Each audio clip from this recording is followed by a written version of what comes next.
अशी कारल्याची भाजी कराल तर लहानांपासून मोठ्यांपर्यंत सगळे आवडीने खातील. तर त्यासाठी आधी काय करायचं आहे, कारलं आपल्याला अशा उभ्या स्लाईसमध्ये कापून ते उकडून घ्यायचं आहे. त्यामध्ये 2 फोडी मी इथे लिंबाचे सुद्धा घातले, त्यामुळे कडवटपणा कमी होतो. उकडून झाल्यानंतर कारलं आपलं काढून घ्यायचं आहे. त्यानंतर आपल्याला तेल गरम करायचं आहे एका कढईमध्ये.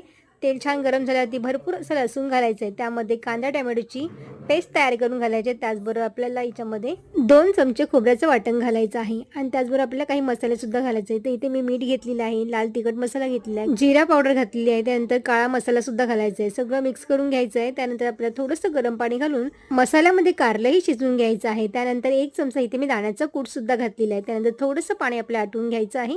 तुम्ही ते बघू शकता, मस्त एकदम झणझणीत कारलं आपल्या इथे तयार झालेलं आहे आणि वरून आपल्याला कोथिंबीर घालायचं आहे. अशा पद्धतीने केलेलं कारलं अजिबातही कडू लागत नाही, सगळं आवडीने खातील. नक्की ट्राय करून बघा आणि व्हिडिओ आवडला असेल तर लाईक, शेअर आणि सबस्क्राईब करा. थँक्यू.